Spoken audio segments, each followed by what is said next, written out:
love the chase and the hunt, and I set the pace when I'm running. I always take what I want and I always give it 100. Don't need a bank, no I'm funded. Play the game like it's nothing. I'm always thankful for something. Don't take for granted, stay humble. Now wake up! It's time to look at the enemy. Look in the mirror if he is no friend to me. It's not working out, maybe it's the chemistry. It's time to break up so I can make a better me. Better believe in your mind, cause it's everything. You can mold, shape, find almost anything. All it takes is some time and some clarity to find your identity. It's mind over everything.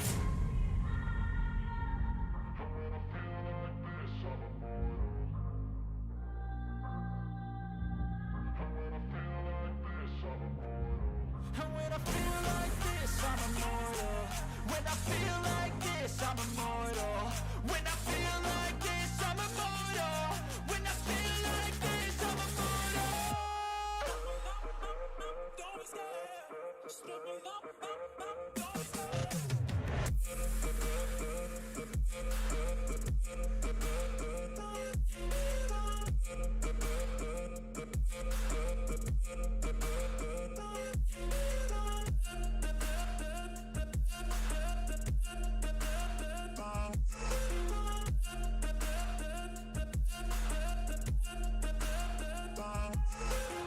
I'm so gone, no I'm never turning back. I won't stop, I'ma fight until there's nothing left. It's so on, you're gonna be hurting bad. Cause I've been to hell and back. You don't wanna make me mad. I stay strong, you will never see me crack. And if you get in my way, you gonna feel the wrath.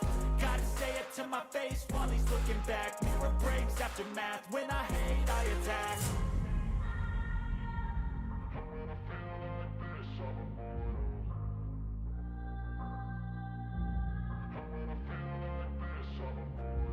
And when I feel like this, I'm immortal. When I feel like this, I'm immortal.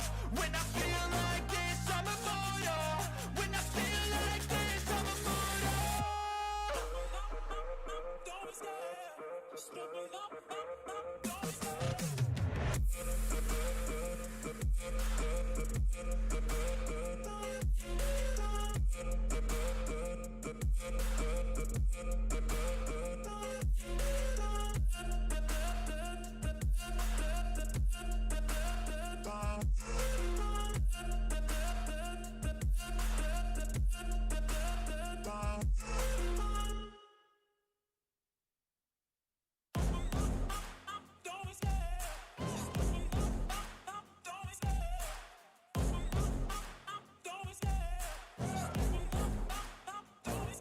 I love the chase and the hunt, and I set the pace when I'm running. I always take what I want and I always give it 100. Don't need a bank, no I'm funded. Play the game like it's nothing. I'm always thankful for something. Don't take for granted, stay humble. Now wake up! It's time to look at the enemy. Look in the mirror if he is no friend to me. It's not working out, maybe it's the chemistry. It's time to break up so I can make a better me. Better believe in your mind, cause it's everything. You can mold, shape, find almost anything. All it takes is some time and some clarity to find your identity. It's mind over everything.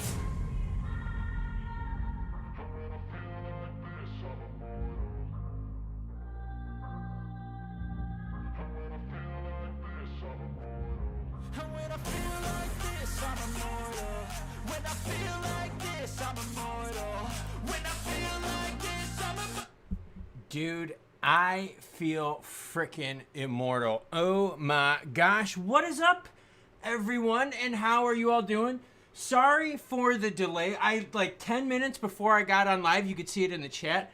I did a little bit of a 5K action. I literally squeezed in a 5K before I went live. And then I took like a super fast shower. I literally made my food right here. It is piping hot soup. Well, actually, it's New England clam chowder, but it is protein reinforced. I've got that. I haven't even eaten it yet. I got my crackers ready to go. That's what I'm going to be eating. What's up, everyone? But how are you all doing today? So, yeah, that's the deal, as they say. But yeah, I'm feeling pretty good. I'm getting really, really close to race day. We're getting really, really close to Jerome Powell at 153. I'm sorry, we are at 153 right now, okay? 153 right now, and oh my gosh, look at that. Look at that. Look at the thumbnail on the screen. Tell me that's not hot. Come on now. Be honest. Be honest. It's 153, but what we're going to have Jerome Powell. The announcement is at 2 p.m., okay? So the announcement is in 7 minutes, and then at 2:30, so in 37 minutes, okay, you're going to have the Fed on Jerome Powell doing his speech. So let me put that on here real quick up in the queue. How are you all doing? I hope you all are doing well. Like I said, I just got done with a workout, so I'm like, oh, like I'm feeling pretty good. I knocked out a pretty easy 5K. Feel pretty strong, ready to go. Hope you guys are feeling pretty strong. Life Aquatic says, I'm having a hard time reading chat, so I may be quiet. My dog ate my readers this morning. That is a problem. My puppy is right down there because he thinks he's going to get some of my protein soup. Not going to happen. Not going to happen. Vlad is in the house. I see Trick in the house as well. Trick, how are you doing, kind sir? By the way, if you guys want to see what the odds are for Jerome Powell to take a pause, I've got up to the minute odds. Check it out. We are 5 minutes, 7 seconds away. Thank you, CME Group. Oh, gotta rep the Chicago Mercantile Exchange. I'm wearing a Chicago White Sox hoodie. Feel bad for me right now, everyone. I'm wearing a White Sox hoodie. Have you heard the Sox in any hot stove talk? No, you have not. No, you have not. The Sox haven't done shit, but I'm still repping them. We got a 98.2% chance that JP is going to take a pause. 1.8% chance that they're going to raise rates. So basically what we're saying is Christmas should be good. Christmas should be good. Come on now, everyone. Say it. Christmas should be good, right? Oh, man. Sniff's hanging out with us as well. Sniff has got the Christmas hat on the old doggy. Way to go. Way to get into the season, my good man. And Merry Christmas. Happy holidays to everyone out there. It's not Christmas yet, but, like, I'm totally in the Christmas spirit. My house is, like, decorated Christmas. I'm ready to freaking go. Where's Trick at? Oh, Trick, check out what's over my shoulder. I bought a stand today, marble top stand, so I can display stuff. How freaking cool is that? Yeah. Long story, Trick knows what I'm talking about, but yeah, I'm just working on display stuff. But the deal is this. 98.2% chance that we're going to take a pause. Now, there's a little difference with this meeting as there are other ones. The difference with this meeting is this is the one with economic projections, okay? So you're going to see an asterisk next to the 13 right here. Essentially what that is you are going to get, okay, you're going to get what the Fed's forward look is. And that's the big difference. You're going to get a bunch more visual. So when Jerome talks, you're going to see a bunch more charts, a bunch more stats, stuff like that. It's going to be in more detail than what he did, like, say, in his previous meeting in October, November. And the best way, if the White Sox go to Nashville, I swear to God, like, I'd be so pissed because my wife literally grew up in Bridgeport. I don't know if y'all know where that is, but Bridgeport is literally where the Sox stadium is. Like, my wife literally, like, when we go to Sox games, we don't ever pay for parking because her whole family lives there. So, yeah, like, they grew up there. So, oh my God, they would be pissed. Now, would we be happy because we live in the South? Yeah, but it would be really tough. Many, very tough. Ooh, sorry. Okay. So anyways, if you want to follow along with this stuff, all of this information that you're seeing on the screen is linked in the description below. So essentially what's going to happen is in about 3 minutes, I'm going to hit the refresh button. I was going to make a really naughty joke, but I'm trying to be good for Christmas. I told my wife that I would try to kind of cut back, but then again, my wife is traveling right now for Christmas. Huh, I wonder if those rules apply. Huh, let's see how this goes. But essentially what I'm going to do in about 2 minutes here is I'm going to hit the refresh button spasmodically. Like you're playing video games as a kid and just tapping. Just tapping. When you put the controller on the ground and you just tapping. Remember those games where like there was no skill but it was just like a tapping race? Okay, I remember Mortal Kombat. And remember you had to break like the stone, the anvil, the diamond and stuff like that. And then you would, hit the button real fast. It's kind of how I'm going to be right in like about 2 minutes. I'm just going to be hitting that refresh button. Come on, Jerome, give me the juice. He's going to take a pause. So maybe I'm not going to be hitting it that quick, but I'm going to be paying attention and I'm going to share the news with you. Right now we're looking at the markets. It's pumps and dumps. Let's just be legit and honest. Be honest. It's pumps and dumps, Trix is very professional, Klaus. Up your game. I feel a store is the next step. Ooh, a store would be very cool. Because what's awesome with this trick? You're going to love this. So, hold on. I'm setting this up as like a multi-purpose thing because I've got my bikes in here because you guys know that like I like racing and all that kind of stuff. But anyways, I'm setting this room up for multi-purpose, and I'm trying to get the vibe of it right, but it's really, really hard with the lighting. So I've been working on the lighting a bunch. I've been working on different cues, different setups and stuff like that. So yeah, I can turn it up. I can put different things on here, right? Cool stuff like that. So yeah, just thought I'd share with you. Trick knows what's up. Physicic says rules are made to be broken. I kind of agree with you. Klaus is gonna get naughty Christmas, dude. I'm Santa Claus, so I kind of determine, you know, who's naughty or nice. So I'm safe, right? If you're the rule maker for Christmas, like, dude, you're safe. And I'll be honest with you, I was picked on as a kid all the time because of my name. Like, you know how kids are, right? So I always got picked on being Santa Claus. Holy shit, man. Did I freaking just rip on people all freaking winter season. When it was winter season, I learned to turn it around. So when everyone said, like, Santa Claus, if it was ever a hot chick, I'd be like, well, you could sit on Santa Claus's lap and tell him what you want. And then that would shut them up right away. I always did that to, like, hot chicks because it would really put them in their place. And it was always, like, the ones that thought they were, like, better than you, and then they ended up being complete washouts, and you ended up just having a whole bunch of fun in life, so... But anyways, I'm starting to hit that old refresh button right now. How are you doing? Mark Syntax says, did I miss it? No, but Trick helped me out. True Dukel says, thank you for doing this. Klaus, so many other channels avoid this part and only focus on keeping people hyped. Oh, totally understand with that. Hopium sells, man. Hopium sells. You know, maybe I'm a crappy business person because my channel is based on truth, like kind of like the whole Cronkite action we talked about. Maybe that's a business mistake on my part, trying to build something on proof. All right, we've got the announcement out. Here we go. This statement, the committee seeks to achieve, to support these goals, the committee decided to maintain. So, yep, they took a pause. Pause. That's what they did. They paused everyone. So, yeah, I mean, we knew this was going to happen, okay? Is the market going to react? It better not react to this. Why?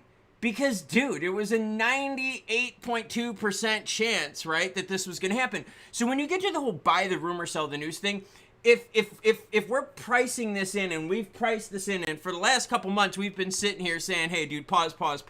Hello to Mark Simmons from the UK. Oh, and hello to all my friends from across the pond. Hello, good sires and ladies. Tipping my cap to you. So we had this priced in. That's why I guess I wasn't too hyped about the announcement. What I am hyped about is I'm hyped about when Jerome Powell goes on the mic in 30 minutes and tries his best to be such a total prick. Be prepared to see Jerome Powell at his finest being a complete ass trying to knock the markets down. I'm telling you right now, okay? Telling you right now, you're going to see Jerome Powell throw dovish out the fucking window. Because when CPI came out yesterday, those of you who watched the live stream, thank you. Those of you that supported the live stream, thank you very much. Big thank you to Jeremy as well as Trick. Everyone give Jeremy and Trick a big thank you for the support on that. That was awesome. I also did a shout out. There was another gentleman. Oh my gosh. Amazing name. I did a shout out at the beginning part of my video before that. I just don't want to forget anyone's name.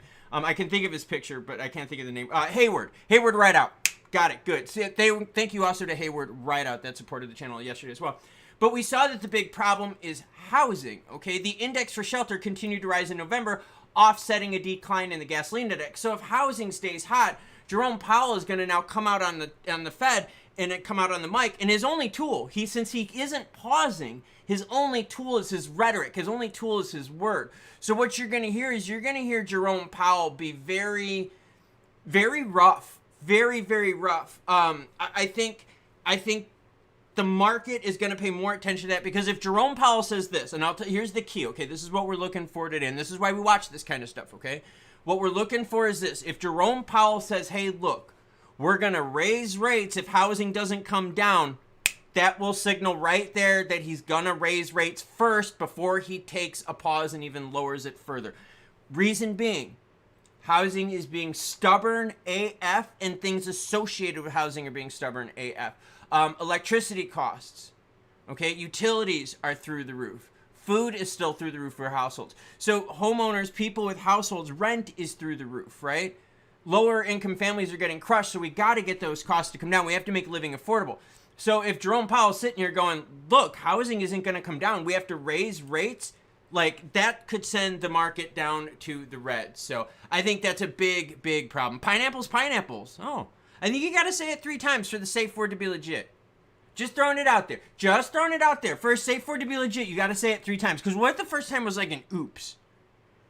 You know, you're doing what you're doing, and you're like, oh my gosh, you made the best asparagus last night. And she stops, and she's like, oh my God, I'm sorry, I was talking about the food you made last night. I didn't mean to say the safe word. So that's what I'm saying. So like pineapples might come up. Sir, would you like some pineapple on your pizza? And you're like, oh, you said the safe word. Like, you see what I mean? Like, that's why you have to say it 3 times. Just giving people to the insight. No, you can't say express twice, Trick. You got to say it the 3rd time. The 3rd time. Mark Simmons says Merry Christmas, everyone. Mark, Merry Christmas to y'all as well. We're having some fun today. I'm hanging out. I literally just got done running a 5K, and right before stream. So we're gonna have some fun today. A little bit more relaxed atmosphere. We're enjoying the holidays. Love seeing y'all on here. And love seeing the enthusiasm. Sniff says the closet just bought home, and I noticed other houses I looked at just sold out 10,000 less than what they were listed when I looked at them last month. Yeah, we're going into seasonal right now stuff. So price-wise is this. Here's the problem. We don't have enough inventory to offset things. And we also have a super crap inventory right now. Okay? So people selling right now, there's also not many buyers in the winter. I mean, Northern Hemisphere right now, this is not a big buying season here. Just easily put, it's just not. It gets quiet naturally because of the weather. A lot of people don't want to move in the winter. In fact, Canada's got a moving day thing. If you ever get a chance, look into Canada's moving day. Shout out to my Canadian friends up north. So when we're talking about like housing and stuff like that, I think that's still the concern. Is if housing doesn't get reeled in, if shelter costs, food costs, electricity, your utilities as a home. If you are a single parent out there, male or female, if you are a single parent and your kid is not of school aged, and you don't have a relative, right, that you could lean on. Because I know a lot of us lean on relatives. You know, my wife, my wife had her mom close to us when our kids were little. And you know, how the hell are you going to make it when rent is through the roof, utilities are through the roof, food is through the roof, healthcare is through the roof? Like, that has to break. And you're not getting that break and the help come from the government. The politicians and the leaders, they aren't fixing the problems with these rising costs. They're just too busy bickering back and forth. They're not getting shit done. Let's just be legit. They're not getting shit done. Except for getting paid. They're getting paid. They're wearing the suits, okay? But the working class people, man, are getting screwed. I was talking to a gal I know, and she was telling me how much childcare costs for her. And I couldn't believe it. I mean, we're talking hundreds and hundreds a week. And, you know, not everyone has, you know, like a high-paying, successful job. There's a lot of people, and good for them, that are at the entry-level part of the market, and they're at the entry and maybe, like, entry into mid-level part of the market where they're starting to, you know, make some raises, stuff like that. Even if you start to make some raises, it's still super expensive. So, it just, you know, you add up all those costs together, and it's just really rough. And until we fix that, that puts the pressure on the Fed. Worst case scenario, raising it one more. Fed raises it one more quarter, we're in danger zone. If the Fed leaves it flat for even longer, that could be a problem. So what we're going to look for is we're going to look for the pivot in the March data. Here's why. In the March data, you see people are leaning now almost 50-50 between pausing and lowering it a quarter. So we're going to see after a few days in the market digest what Powell speaks, what the delta is right here, and that's going to tell you what the difference is. Julian Demerit says, I gave up on XRP, went full into Bitcoin. It's okay, man. Dude, everyone's got to do what they got to do. There's nothing right, there's nothing wrong as you know the rules that you're playing with. That is the legit rule. You're always going to miss out on opportunities. You're always going to miss out on chances. You know what I mean? It happens with everything. I last night was busy helping my wife pack, okay? Because I was helping my wife pack for her trip, I missed out on a juicy auction that apparently not many people attended because there were lots of silver that were 120 to 150 grams that were selling from $30 to $45. Hallmarked and everything, and I missed out on it. So that's what I'm saying. You're going to always miss out on opportunities. Hindsight's always 20/20. Don't beat yourself up. Just have more wins than losses. You stack more wins than losses, dude, you're good to go. I think that's the deal. I think that's the best way to look at it. Here, I'll put that a little bit better right there. More wins than losses. Don't beat yourself up, man. Robert Melvin says, just rented a new place for January 1st, $3,600 a month in Ontario. Damn, dude. Damn. And that's the point. Like, if housing is just eating up everyone's budget, what do we got left? I mean, and I'm not even talking about, like, what do we got left, like, to spend for crypto. I'm just talking about, like, what do we got left to, like, have fun with? What do we got left if, you know, your child care, your food expenses, your housing expenses, everything just goes up and you're not getting anything for it. Like, that's a problem where you have to have the help from the politicians, because there's obviously something going on that's creating an unleveraged system. You know what I mean? Something's going on. Trick says, I was at one yesterday. Everything went double spot. Oh, God. Spot just kills, man. There was one, it's a premium. They call it a premium auction. Hey, buddy, can you move real quick? Sorry, my doggy's right here. There's a premium auction I'm looking at. The problem I got with the premium auction that I was looking at is their fees were 20%, and people have been paying above spot for the majority of auctions. And I'm like, dude, I can't do that. Like, I can't justify that at all. So, yeah, you just got to be careful. You do. You got to be careful. Sorry, I'm just kind of screwing around over here. I just thought everyone would enjoy the screwing around. But yeah, what do you guys want to talk about? What do you guys want to discuss, guys and gals? Holy crap, that is bright. Robert Melvin says, cheapest we could get in the process was a trial. Police, background checks, out-of-pocket, and bidding wars. Oh, God, that's... Oh.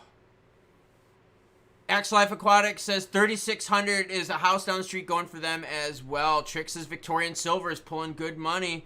Yeah, here's the thing.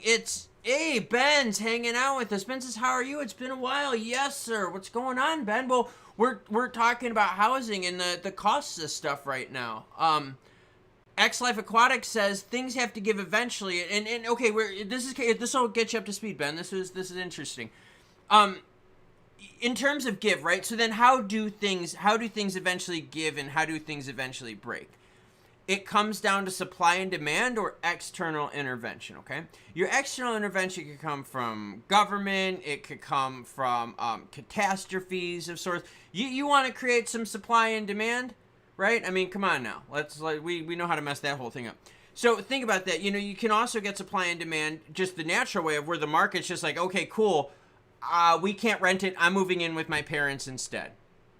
Okay, so then now all of a sudden people are like, okay, cool, the houses are renting, and then the rent starts coming down after a while, then maybe people can afford it, move on. We go through cycles of this. I remember after the housing crisis in 2008, Chicago got rocked. Chicago metro area through Indiana, through Milwaukee just got decimated. I was in a county that was, something like 80% of value just got crushed.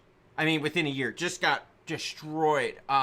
Subdivisions, complete subdivisions, like, wiped out. Like we're talking, like, 50, 60, 70, 80 homes, just done. Like, gone. People couldn't afford it type thing. Like, everything empty. It was crazy to watch this happen.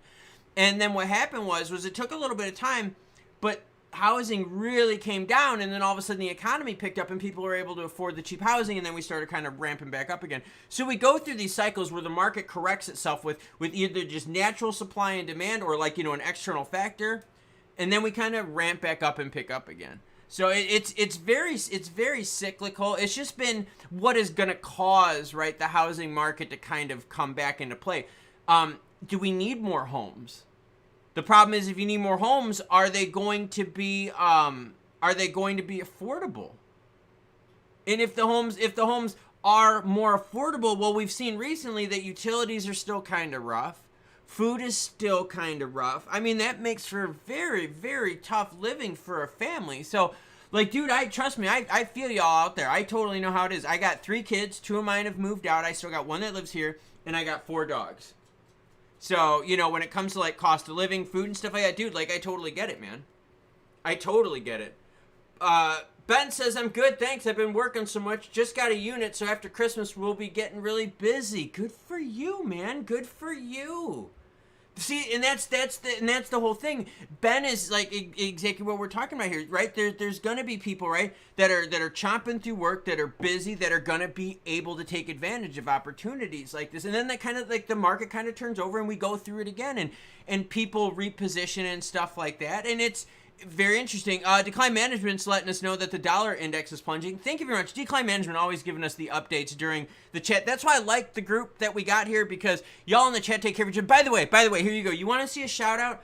I'm going to show you guys a legit shout out. Okay, hold on.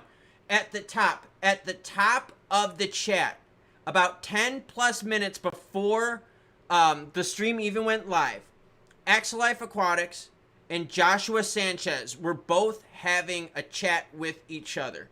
And now I know this may sound really small, but do you know how cool that was for me to log into my system over here to see that people were already chatting with each other, like having a conversation? Do you know how cool that is? There is no reward in the world that can tell you or give you the gratitude that feels when you see that. That is amazing. Like, my serious shout out to all of you out there, because the community in the chat, and I know we got time to talk. Don't worry, we got time to talk. The community that y'all are doing, because y'all are the ones building it, because you're the active ones, have just done really a great job. So my hat's off to all of you, and that made my day. That made my day. So thank you to all of you. True Dukel says, 5 dogs, 3 cats here. What the hell is wrong with me? I could save so much money. Oh my God, so true. So true. Robert Melvin, gotta love it. The Rev says, I'm waiting on a client to pick up the order. First bulk order with my engraving setup. Dude, that is so awesome. Now, Robert, be honest with us here. What kind of, can you engrave on metals? Can you engrave wood? I mean, that'd be very interested. Ben says, there's so many homes being built here in the UK they're not selling. My sister and her partner build new homes. They just built 18 homes which have a 10 million value and none have sold yet. Wow. See, that's okay. So do you guys have like a big initial tax that you have to pay? I know in Germany, when you buy a home, you have to pay your initial tax right away. In the States, we have to pay our taxes every year. Do you guys have that as well that gets tacked on? Let me know, Ben. I'd be very, very curious about that. Let me just grab a quick little drink here. And at 2:30, so in 14 minutes, Jerome Powell is going to come on the mic. By now, to show you my dedication, my soup is like completely cold. It's cold. I thought I would have a chance to sneak it in and eat it before I went on stream, but I didn't. I suck, man. I suck. Yeah, please tell us more. Robert Melvin, please tell us more about the engraving. Chat wants to know. I want to know. And Trick wants to know because Trick, apparently somehow him and I are related in some odd, funky way 80 million centuries ago, because him and I think very similar with a lot of stuff, and it's kind of funny. Decline Manager says the UK ghost cities have started. You know what's weird is we have a lot of people here in the US moving in with their families, right? And we're seeing that quite often. And we're also seeing new homes being built, but the new homes being built are insane priced. They're just asking so much, and I'm wondering if the reason that these builders are asking so much is because, you know, when they get their products from their vendors, they're still paying that much. The PPI came out. I didn't check. I checked the brief PPI stuff. Let me look that up here. Ooh. PPI data release. Here we go. Producer price index. Let me just see. Let me just take a quick look here. Was unchanged in November, both for final demands and goods prices. The final demand increased 0.9% for the 12 months in November. So, okay, so it held the same, and this is PPI. The index for final demand, less food, energy, and trade services ended up 0.1% in November, so not pretty much negligible. The sixth consecutive advance. For the 12 months ended in November, prices for final demand, less foods, energy, and services rose 2.5%. Okay. All right, so, and for those of you who mean like the PPI went unchanged, it was hot the month before. It was very, very hot the month before. And the PPI came out at 8:30 a.m. Yeah. Not good. Yeah, we went to serpent school together. It's crazy, man. Totally crazy. Stellar Napster hanging out with us. What's up, my good man? P.S. Marvelous says, Klaus says Ripple is releasing 1 billion XP a month. What is your price prediction when the escrow is at 20 billion, 5 billion when it's exhausted? Dude, here's the thing. What are people doing with it, man? Like, when I look at the prices right now, I go, look, XRP is 61.9. I don't care the story you tell me. I don't care what fairy tale you tell me. I don't care what truth you tell me. I don't care what real partnership has come to life. I don't care what real this or that. The price is still 61.9. It is still 61.9. We're going to release more into the market, and we're releasing more into the market that right now doesn't seem to care much. And I get the adoption thing. Bro, we got to talk adoption. Well, you know what, dude? I've got a really cool thing from Reddit right here. This is from 5 years ago about Stronghold, SHX, okay? And in this, there is someone in here that talks about this. Stronghold is the biggest anchor on Stellar so far. Stronghold USD sounds like it'll be used for big applications like IBM WorldWire. If SHX can be used to cover fees and give discounts in turning fiat into USDS, converting blah, blah, blah. Guys, they were reading this crap 5 years ago. Like, if in 5 years we haven't had adoption yet, dude, no one gives a shit. Or the pool of people that give a shit don't care. Or the use case is not there yet. The consumer hasn't been met yet.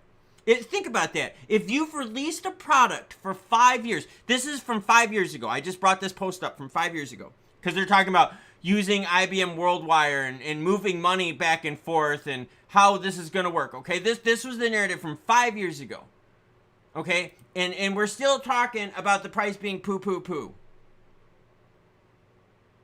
And the whole point, yeah, the reason I brought up the SHX coin is because it's scam coin. I had it listed up on here, see? Stronghold, boom, got you covered. See, thank you, Party Farm. You're setting me up, dude. I'd give you a big high five like that. So, I mean, the thing that I'm seeing here is that there's this narrative that's been pushed through, right?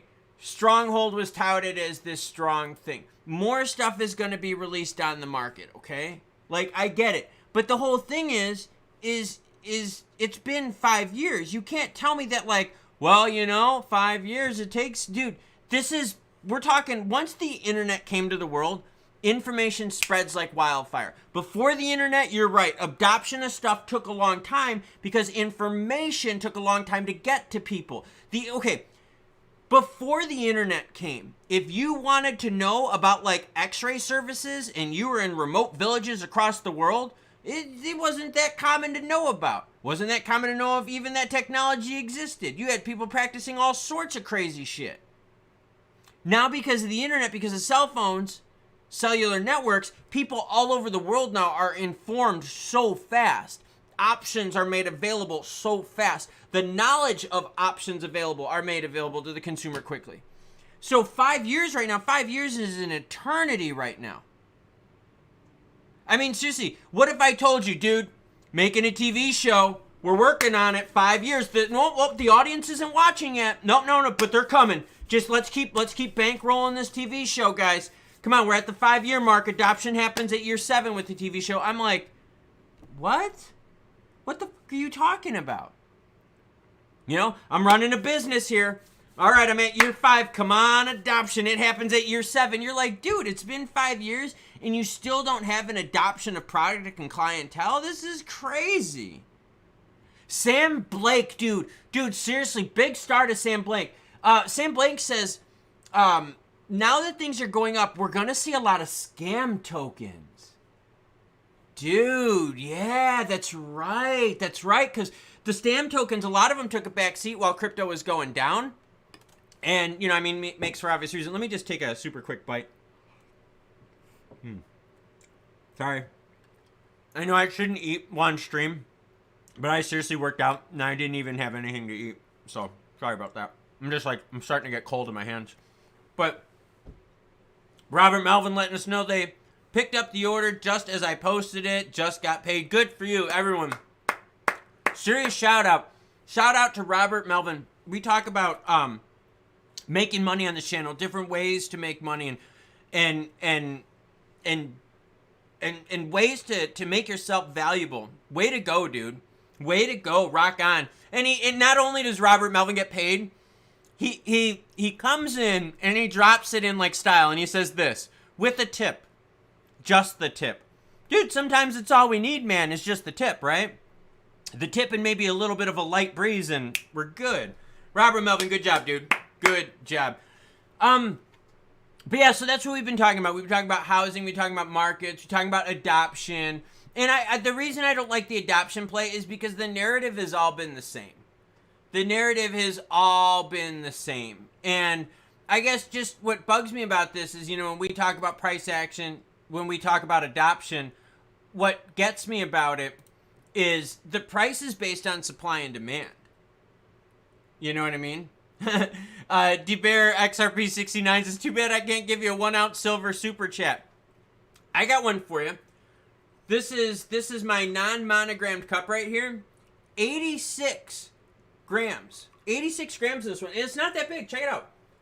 But it's like the handle is nice. I can feel the weight in the handle, and I can feel the weight of the actual cup itself. But, oh, hey, buddy. How are you going? Dips and tips. Trick is helping us out. I'll leave it up here. I'll leave that up there. Hey, buddy. How are you doing, big guy? Eating with your silver spoon. No, I'm not eating with my silver spoon. We only use that for the holidays. No, hold on. My dogs are freaking out, are in here. Oh, my God. No, guys, get out. Get out. Come on. I'm trying to live stream. No, you guys can't. Well, maybe you can see. I've got my big girl is right here. All right, Luke, go. Sorry, guys. But yeah, no eating with the silver spoon. We use them for the holidays. Silver is for the holidays. But what we're waiting for right now is only 5 minutes away, and that is Jerome Powell and the Fed waiting. Like I said, at about 2:30 they go on. They're usually pretty good too. They're usually pretty good. I'd say within about a minute or so. Trick's got a bigger one. Oh, dude. Trick's got a legit cup, dude. Trick has got a legit cup, man. I'm not gonna lie. Oh, I've got it somewhere. Where the hell did I put it?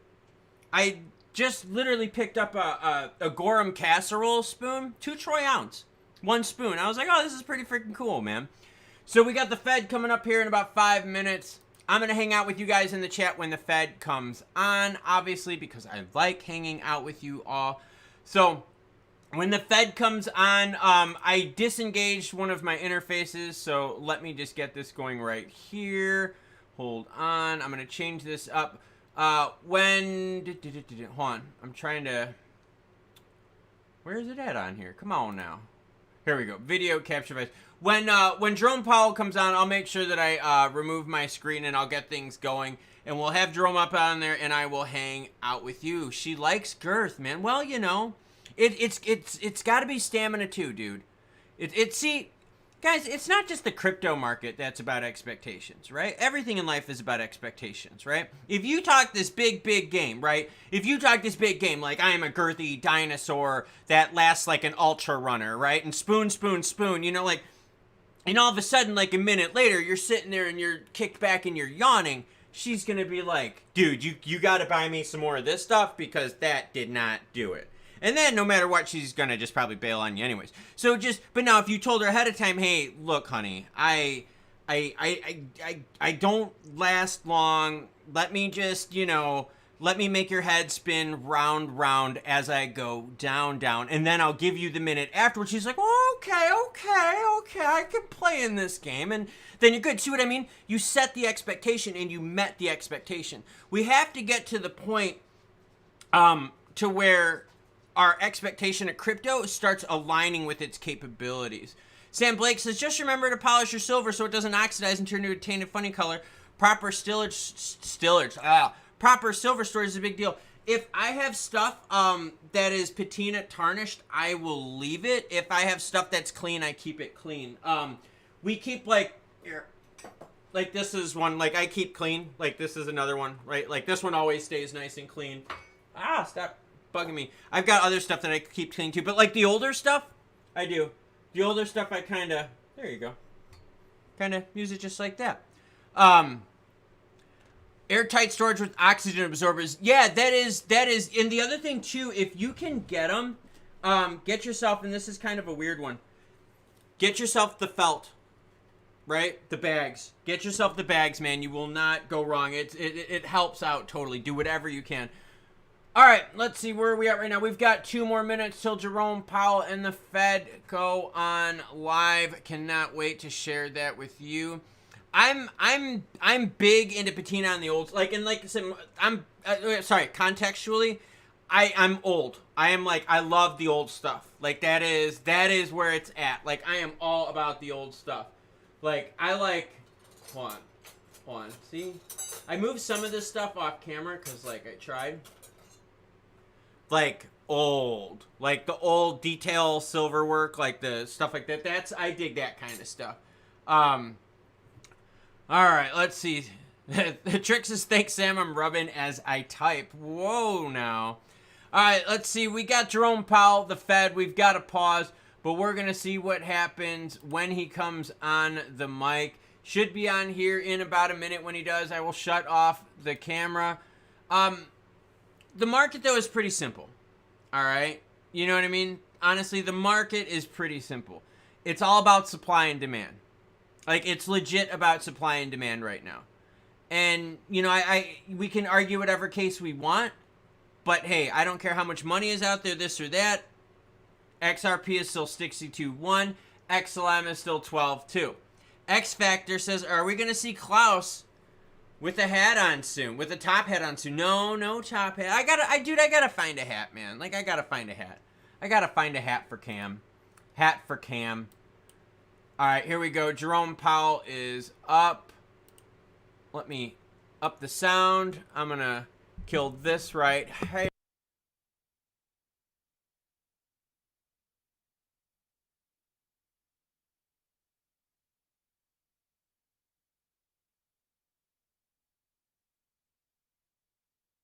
All right, until he comes on, I can at least talk. You know what I'm saying? So, yeah, let's pay attention to his tone today. You know what I mean? Party Pete says hello from Plano, Texas. Hello to you too. Oh my God, look at Darth Vader just roll in the room. Be nice. Asparagus, asparagus, asparagus. Good afternoon.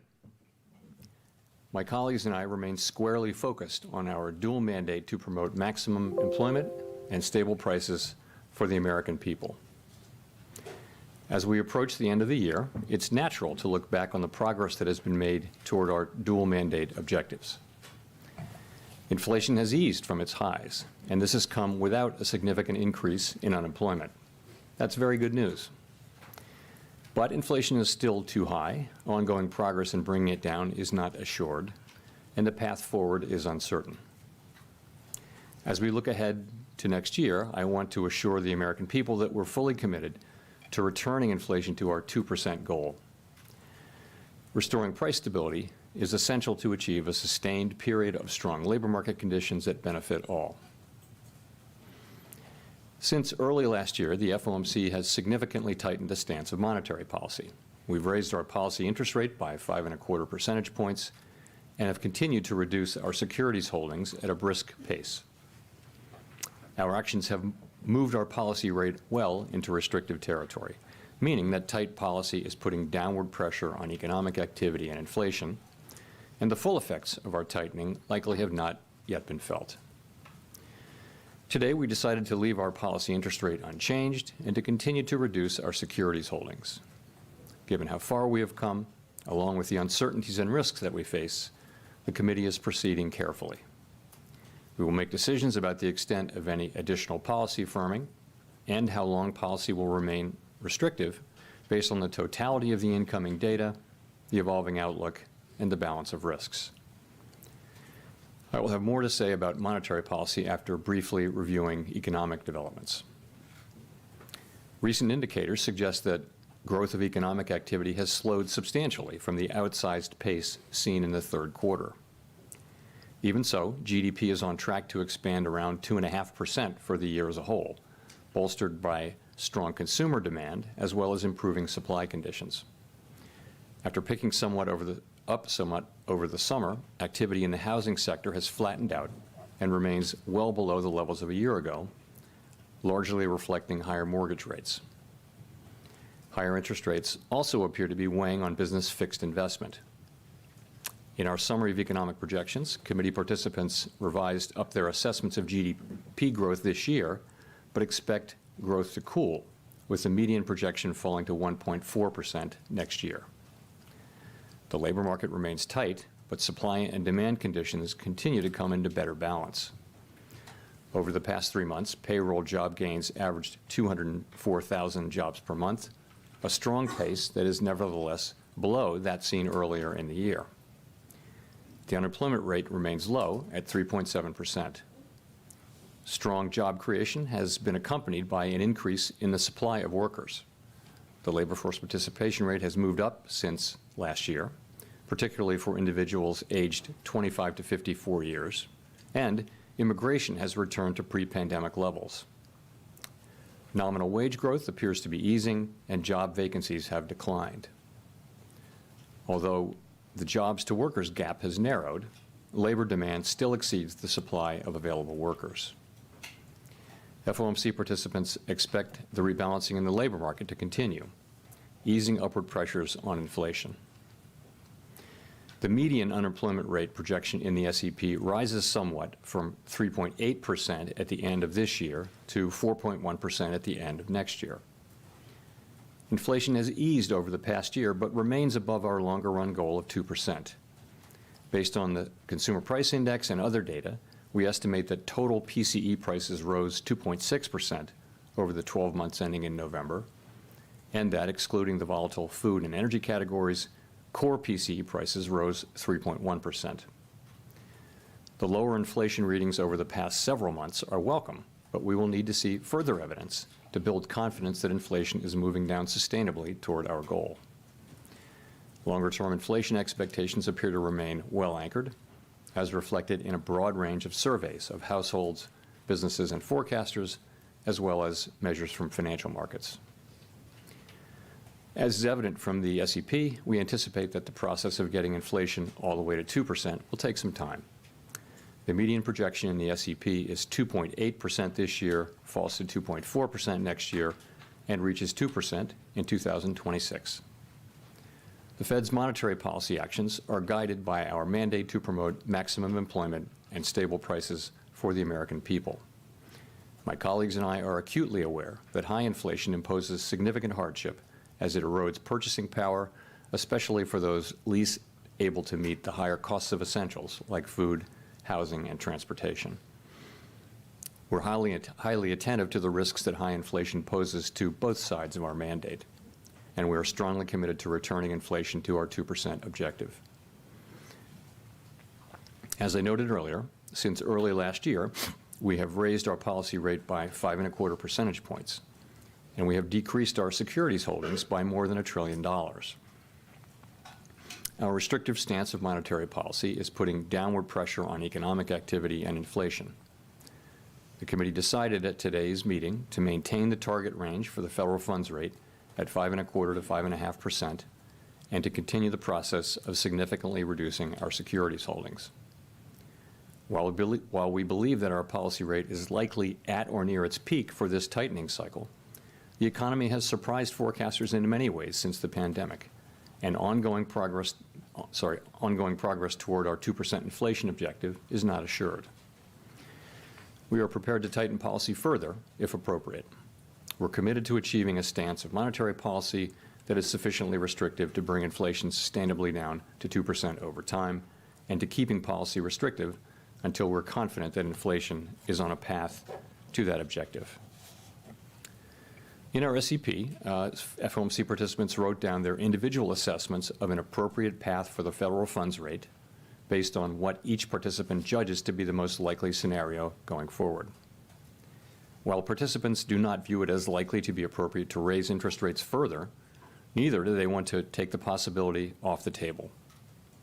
If the economy evolves as projected, the median participant projects that the appropriate level of the federal funds rate will be 4.6% at the end of 2024, 3.6% at the end of 2025, and 2.9% at the end of 2026, still above the median longer-term rate.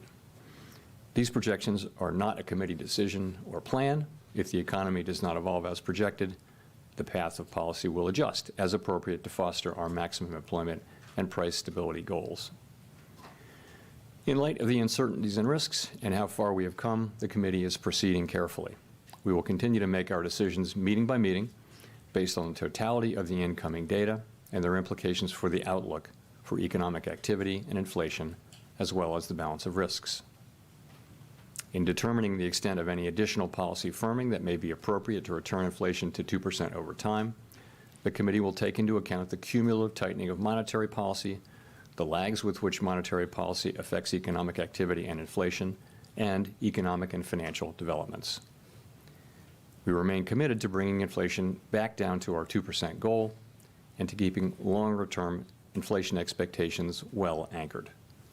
Restoring price stability is essential to set the stage for achieving maximum employment and stable prices over the longer run. To conclude, we understand that our actions affect communities, families, and businesses across the country. Everything we do is in service to our public mission. We at the Fed will do everything we can to achieve our maximum employment and price stability goals. Thank you. I look forward to your questions. Thank you. Chris Rugaber at Associated Press. I wanted to ask, how should we interpret the addition of the word any before additional firming in the statement? I mean, does that mean that you're pretty much done with rate hikes and the committee has shifted away from a tightening bias and toward a more neutral stance? Thank you. So specifically on any, we do say that in determining the extent of any additional policy firming that may be appropriate, so any additional policy firming, that sentence. So we added the word any as an acknowledgement that we believe that we are likely at or near the peak rate for this cycle. Participants didn't write down additional hikes that we believe are likely, so that's what we wrote down.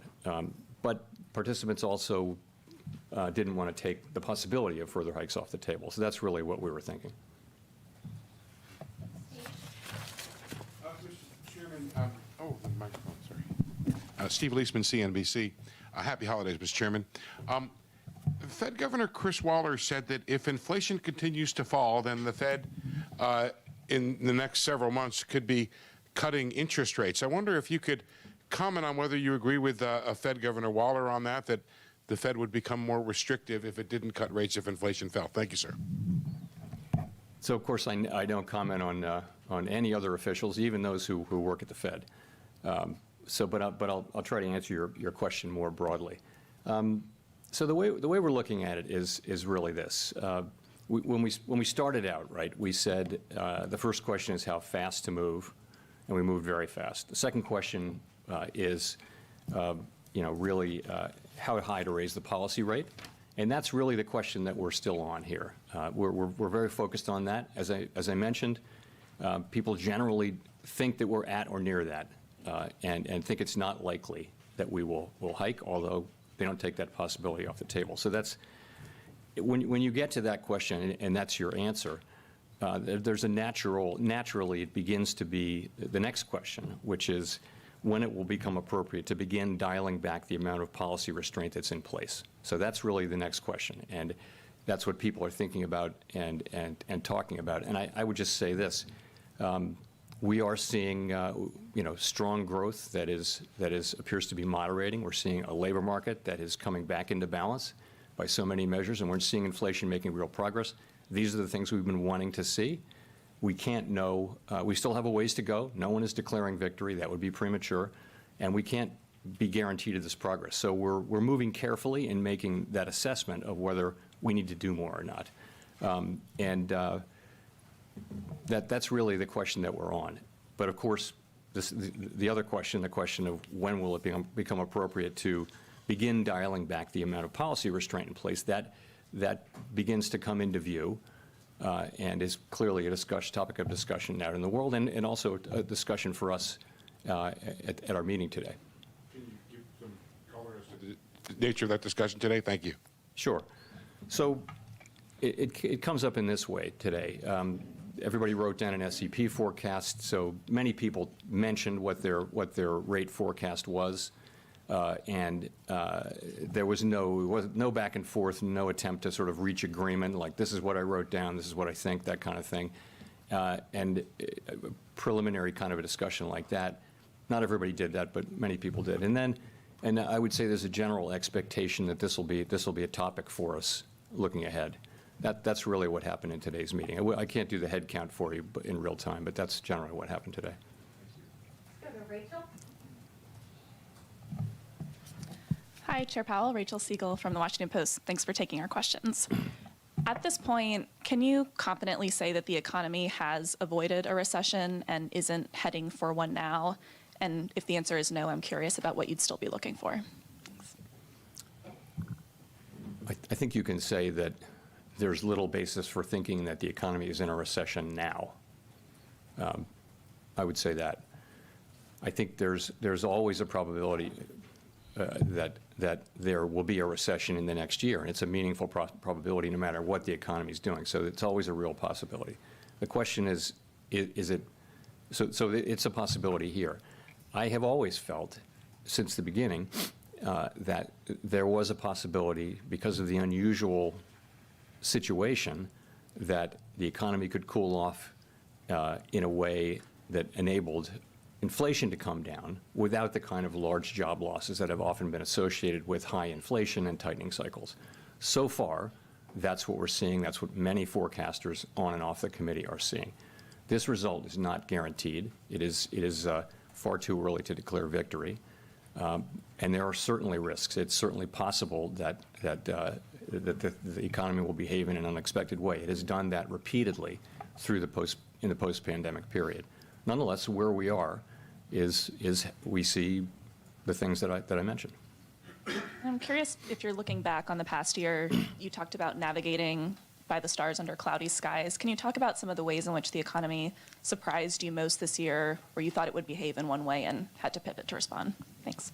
So I think forecasters generally, if you go back a year, were very broadly forecasting a recession for this year, for 2023. And not only did that not happen, that includes Fed forecasters and really essentially all forecasters. A very high proportion of forecasters were expecting very weak growth or a recession. Not only did that not happen, we actually had a very strong year. And that was a combination of strong demand, but also real gains on the supply side. So this was the year when labor force participation picked up, where immigration picked up, where the distortions to supply and demand from the pandemic, the shortages and the bottlenecks, really began to unwind. So we had significant supply side gains with strong demand, and we got what looks like a 2.5% plus, or a little more than that, growth year at a time when potential growth this year might even have been higher than that, just because of the healing on the supply side. So that was a surprise to just about everybody. I think the inflation forecast is roughly what people wrote down a year ago, but in a very different setting. And I would say the labor market, because of the stronger growth, has also been significantly better. If you look back at the SEP from a year ago, there was a significant increase in unemployment. That didn't really happen. We're still at 3.7%. So we've seen strong growth, still a tight labor market, but one that's coming back into balance with support from the supply side, a greater supply of labor. It's that's what we see, and that I think that combination was not anticipated broadly.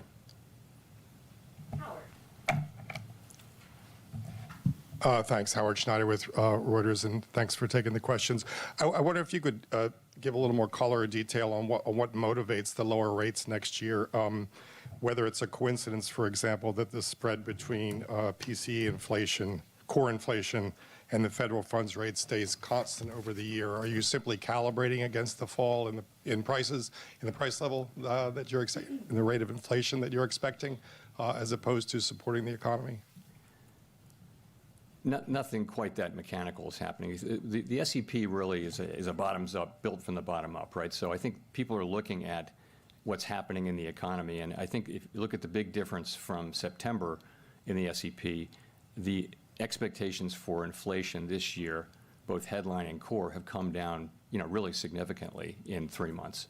That's a big piece of this. At the same time, growth is turned out to be very strong in the third quarter, is slowing, we believe, as appropriate. And we've had several labor market reports which suggest, again, significant progress toward greater balance across a broad range of indicators. You're seeing so many of the indicators coming back to normal, not all of them. But so I think that people look at that and they write down basically each individual writes down a forecast and a rate forecast that goes with that forecast. We tabulate them and publish it.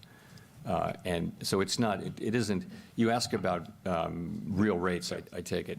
That is something that we're very conscious of and aware of and monitor, and it's certainly a big part of, it's a part of how we think about things, but really it's broader financial conditions that matter, and as you well know, it's so hard to know exactly what the real rate is or exactly how tight policy is at any given time. So you couldn't follow that like it was a rule and think that you would get the right answer all the time, but it's certainly something that we're focused on. And indeed, if you look at the projections, I think the expectation would be that the real rate is declining as we move forward.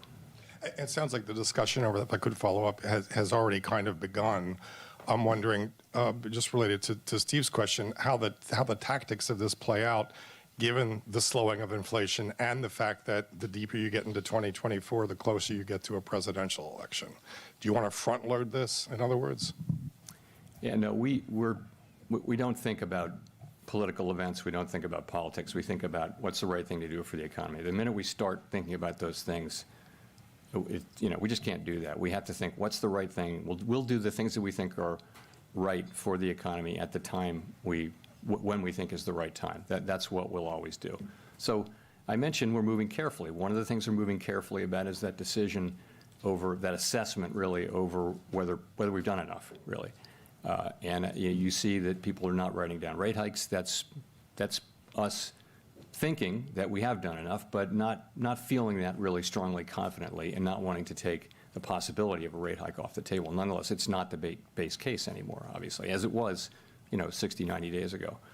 So that's how we're approaching things. And as I mentioned, we wrote down this SEP, and it talks about people have individual assessments of when it will be appropriate to start to dial back on the tight policy we have in place. And that's a discussion we'll be having going forward, but that's another assessment that we're going to make very carefully so as time goes forward.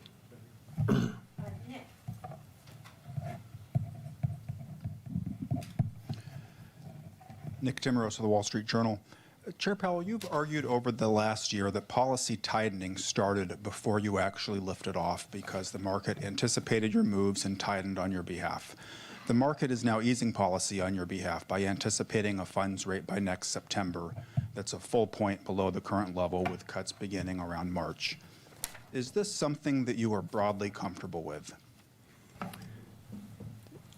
So this last year has been remarkable for the sort of seesaw thing back and forth we've had over the course of the year, of markets moving away and moving back and that kind of thing. So, and what I would just say is that we focus on what we have to do and how we need to use our tools to achieve our goals, and that's what we really focus on. And people are going to have different forecasts about the economy, and those are going to show up in market conditions, or they won't. But in any case, we have to do what we think is right. And in the long run, it's important that financial conditions become aligned or are aligned with what we're trying to accomplish. And in the long run, they will be, of course, because we will do what it takes to get to our goals. And ultimately, that will mean that financial conditions will come along. But in the meantime, there can be back and forth, and I'm just focused on what's the right thing for us to do, and my colleagues are focused on that too. The markets seem to think inflation is coming down credibly. Do you believe we're at the point where inflation is coming down credibly? Listen, I welcome the progress. I think it's really good to see the progress that we're making. I think if you look at the 12-month measure, look at the 6-month measures, you see very low numbers. If you look at 12-month measures, you're still well above 2%. You're actually above 3% on core through November at PCE. That isn't to say I'm not calling into question the progress. It's great. We just need to see more. We need to see continued further progress toward getting back to 2%. That's what we need to see. So, it's our job to restore price stability, and that it's one of our two jobs along with maximum employment, and they're equal. So we're very focused on doing that. As I mentioned, we're moving carefully at this point. We're pleased with the progress, but we see the need for further progress. And I think it's fair to say there is a lot of uncertainty about going forward. We've seen the economy move in surprising directions, so we're just going to need to see more further progress. Gina. Gina Smilik, New York Times. Thanks for taking our questions. In the SEP from today, growth is notably below potential in 2024. If growth were to surprise us again in the way that it has for years now by being stronger than expected next year, would it still be possible to cut rates? Or put another way, is below trend growth necessary to cut rates, or would continued progress on inflation alone be sufficient? So we'll look at the totality of the data. Growth is one thing. So is inflation, so is labor market data. So we'd look at the total, if we make decisions about policy changes going forward, we're going to look at all those things, and particularly as they affect the outlook. It's ultimately all about the outlook and the balance of risks as well. So that's what we'd be looking for. If we have stronger growth, that'll be good for people, that'll be good for the labor market. It might actually mean that it takes a little longer to get inflation down to 2%. We will get it down to 2%. But if we see stronger growth, we will set policy according to what we actually see, and so that's how I would answer. I guess the question I'm asking, if you don't mind a quick follow-up, I guess the question I'm asking is above trend growth itself a problem? It's only a problem it's not itself a problem. It's only a problem insofar as it makes it more difficult for us to achieve our goals. And if you have growth that's robust, what that will mean is probably will keep the labor market very strong. It probably will place some upward pressure on inflation. That could mean that it takes longer to get to 2% inflation. That could mean we need to keep rates higher for longer. It could even mean ultimately that we would need to hike again. It just is. It's the way our policy works. Go to Neil. Hi, Chair Powell. Neil Irwin with Axios.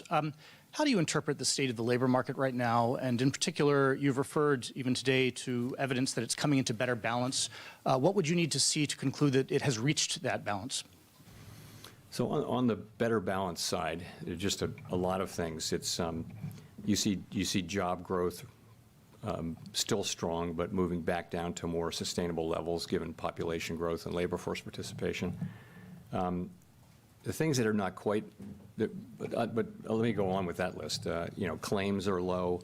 If you look at surveys of businesses, they're sort of the era of this frantic labor shortage are behind us, and they're seeing a shortage of labor as being significantly alleviated. If you look at shortages of workers, whereas they thought job availability was the highest it had ever been or close to it, that's now down to more normal levels by so many measures: participation, unemployment, so many measures, the unemployment, job openings, quits, all of those things.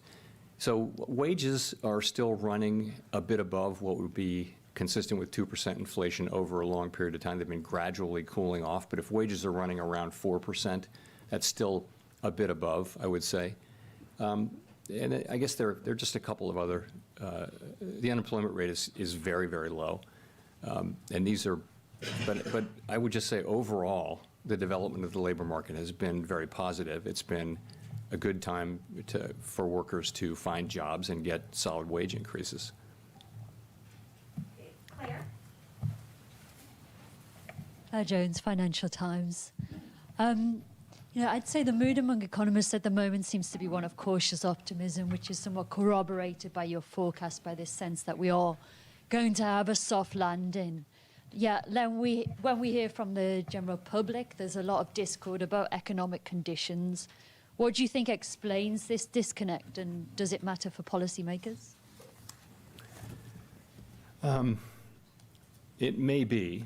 A common theme is that while inflation is coming down, and that's very good news, the price level is not coming down. Prices of some goods and services are coming down, but overall, in the aggregate, the price level is not good. So people are still living with high prices, and that is something that people don't like. And what will happen with that is wages are now real wages are now positive, so that wages are now moving up more than inflation as inflation comes down, and so that might help improve the mood of people. But we see those public opinion surveys. The thing that we can do is to do our jobs, which is to use our tools to foster price stability, which has such great benefits over such long periods of time, and which is the thing that really enables us to work for and achieve an extended period of high employment, which is so beneficial for families and companies around the country. Victoria. Hi, Victoria Guido with Politico. I wanted to ask, on the flip side of if things start to deteriorate rapidly, if we do fall into a recession, if we do start to see unemployment rise at sort of the levels of inflation that we're seeing now, how would you all think about that in terms of rate cuts? Would that be a sign that you've done your job demand-wise? Sorry, if the economy looks like it's starting to fall into recession, if the jobless rate starts to rise? That's not something we're hoping to see. Obviously, we're hoping to see something very different, which is continuation of what we have seen, which is the labor market coming into better balance without a significant increase in unemployment, inflation coming down without a significant increase in unemployment, and growth moderating without a significant increase in unemployment. That's what we're trying very much to achieve, and not something we're looking to see. But would you take that as a signal that you should cut rates? Obviously, what we'll do is we'll look at the totality of the data, as I've mentioned a couple of times, and certainly the labor data would be important in that. And if you can describe a situation like that where if there were the beginning of a recession or something like that, then yes, that would certainly weigh heavily in that decision.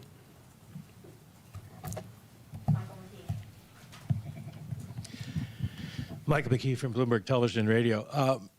Mr. Chairman, you were, by your own admission, behind the curve in starting to raise rates to fight inflation. And you said earlier, again, the full effects of our tightening cycle have not yet been felt.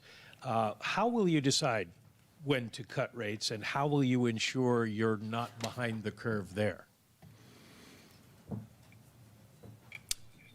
So we're aware of the risk that we would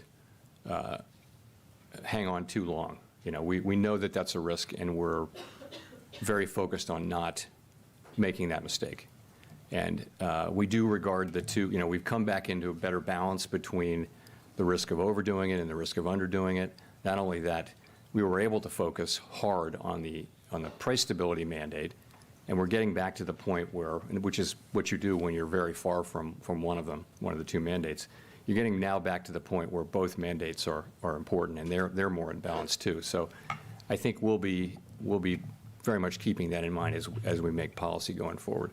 And the things we'll be looking at, I've already described. We're obviously looking hard at what's happening with demand, and what we see the same thing other people see, which is a strong economy, which really put up quite a performance in 2023. We see good evidence and good reason to believe that growth will come in lower next year, and you see what the forecasts are. I think the median growth, median participant wrote down 1.4% growth, but we'll have to see. It's very hard to predict. We'll also be looking to see progress on inflation and the labor market remaining strong, but ideally without seeing the kind of large increase in unemployment that happens sometimes. When you begin the cutting cycle, will it be essentially run the same way you do it now with raising rates, where you basically do trial and error cut and see what happens, or will you tie it to some particular measure of progress?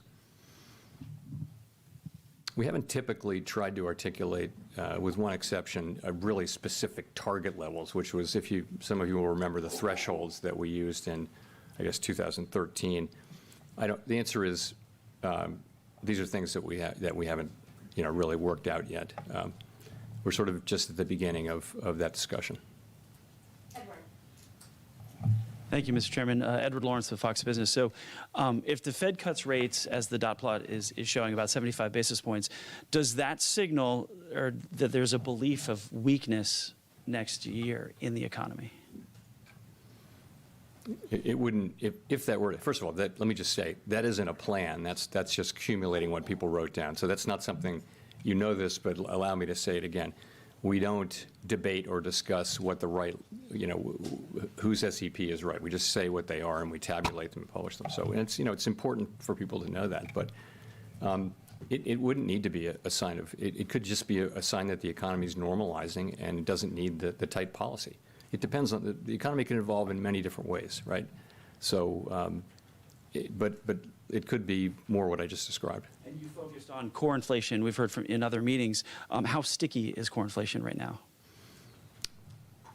Well, that's what we're finding out, and we've seen real progress in core inflation. It has been sticky, and famously, the service sector is thought to be stickier. But we've actually seen reasonable progress in non-housing services, which was the area where you would expect to see less progress. We are seeing some progress there, though. And in fact, all three of the categories of core are now contributing. Goods, housing services, non-housing services, they're all contributing at different levels, meeting by meeting, or rather report by report. So, yeah.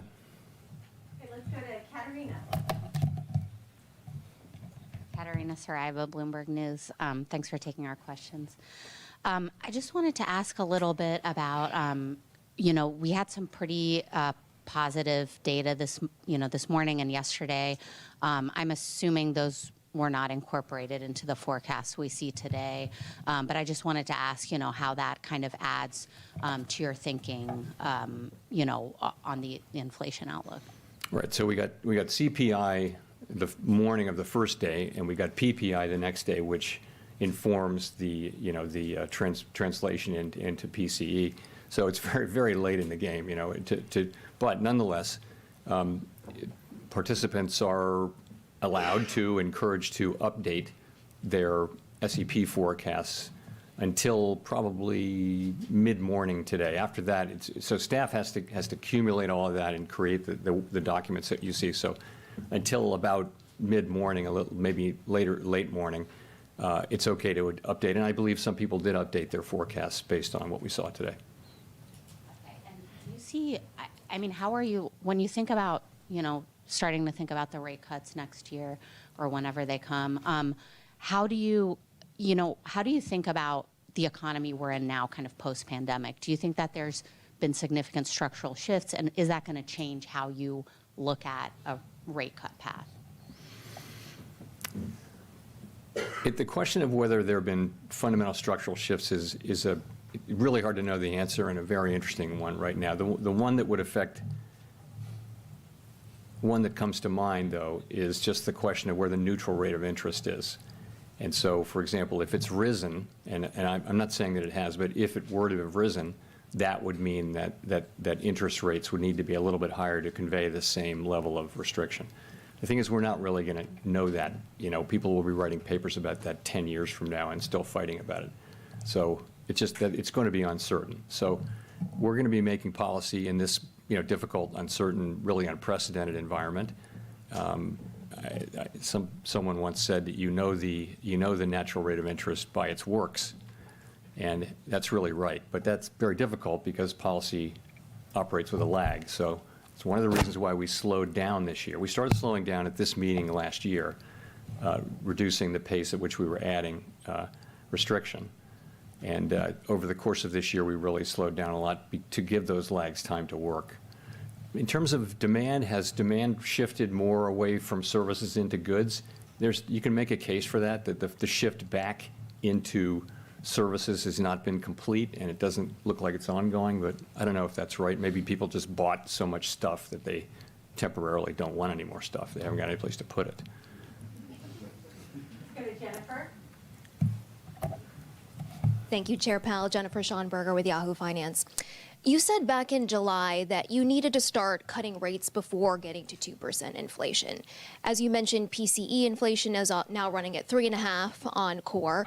On a 6-month annual basis, core PCE is running at 2.5%. Though when you look at super core and shelter, they are of course stickier. So in looking at the different components of the data, how much closer do you have to get to 2% before you consider cutting rates? I mean, the reason you wouldn't wait to get to 2% to cut rates is that policy would be too late. I mean, you'd want to be reducing restriction on a reasonable estimate of the time lags and things like that. Do you think below 3% would be reasonable? I wouldn't want to identify any one precise point, because I would be able to look back then and probably find out that it turned out not to be right. But we'll be looking at it and looking at the broad collection of factors.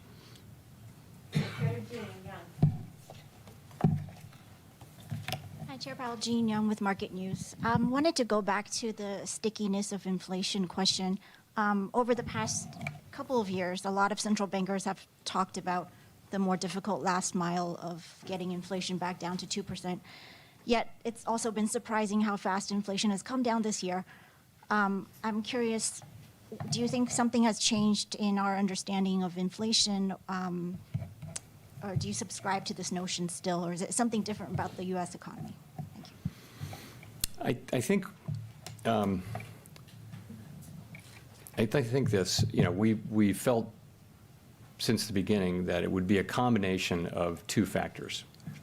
The first factor is just the unwinding of what happened in the pandemic, the distortions of supply and demand.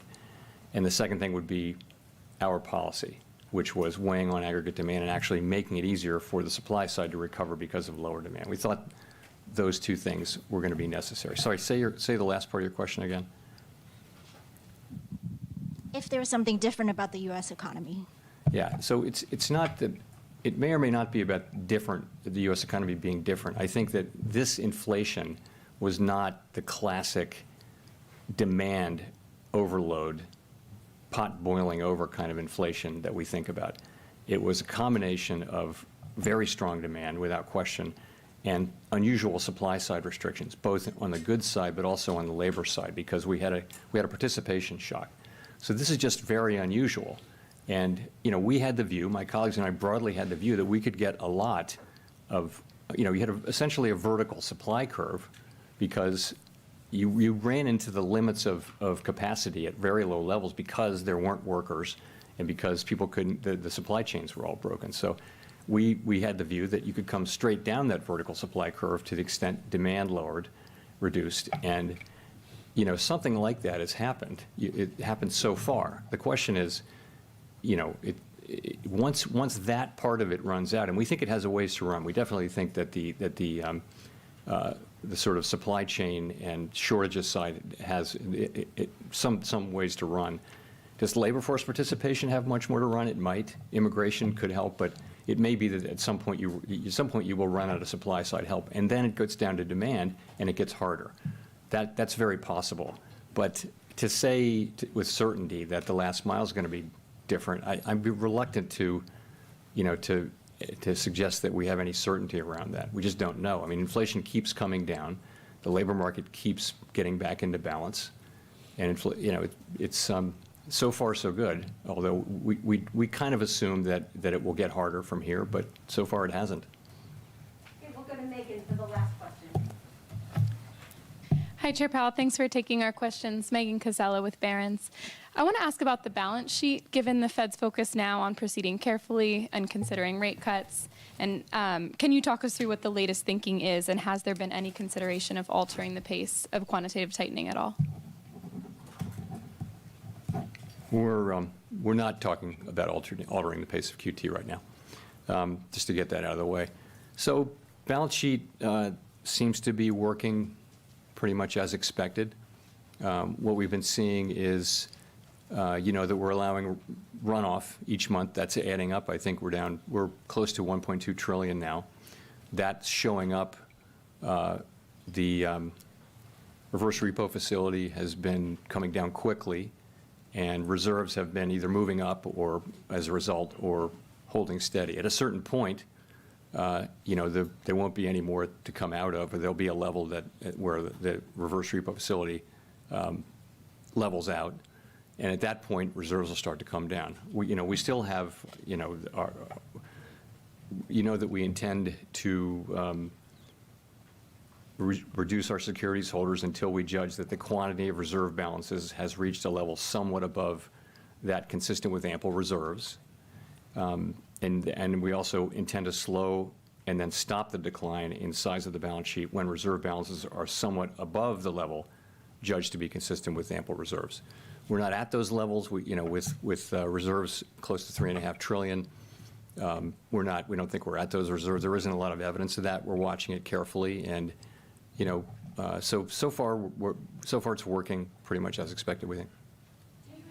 Adjusting that thinking at all by the time you're considering or moving forward with rate cuts? Is that time to rethink, or are you still going to follow that thinking? So I think they're on independent tracks. So you're asking, though, the question, I guess you're implying the question of can you continue with QT at such time, QT, which is a tightening action, at such time as policy is still tight? And the answer is it depends on the reason. If you're cutting rates because you're going back to normal, that's one thing. If you're cutting them because the economy is really weak, so you can imagine you have to know what the reason is to know whether it would be appropriate to do those two things at the same time. Thank you. Thanks very much. Whoa, whoa. What the hell did we just watch? Dude, this guy, man, I mean, holy crap. Holy crap.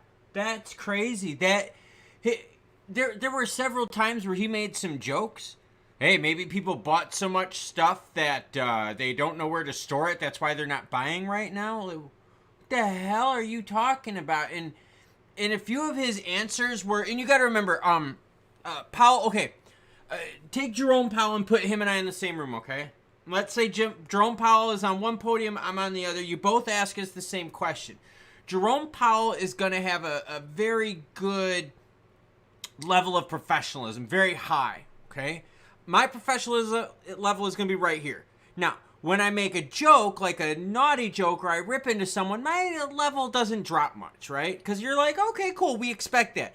When Jerome Powell makes a joke, it's like, whoa. And when he makes a joke, he doesn't have to deviate from his level of professionalism much to make that joke like an oomph, like a type thing.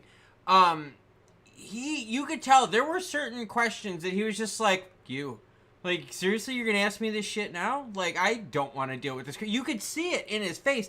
And there were certain times where he would pause and just be like, I just want to go home for Christmas. Like, this is fucking crazy. This is stupid. We paused. We're taking the fucking month off. Like, that's seriously, it was crazy to see. And so that's what I mean. So, like, when you see his professionalism, okay, like, for me to make a joke, it's not descending too far from my professionalism, because you understand it with the presentation that I have. But when Jerome does like a roll his eyes, or when he does well, maybe people bought so much and they just didn't know where to put it, that's like a really strong, nasty thing. That's like me telling a really raw, nasty joke. Like, really, really raw and nasty. And that's what he did there to a few people. And that's seriously, he's ready for Christmas. He's like, seriously, this is fucking stupid. And I think, and I'm here, look, I'll just kind of think of behind the scenes, okay? Behind the scenes, would you be surprised if behind the scenes the current administration was like, look, Jerome, we know seriously you probably should raise rates one more time to just kick housing in the middle of the sack.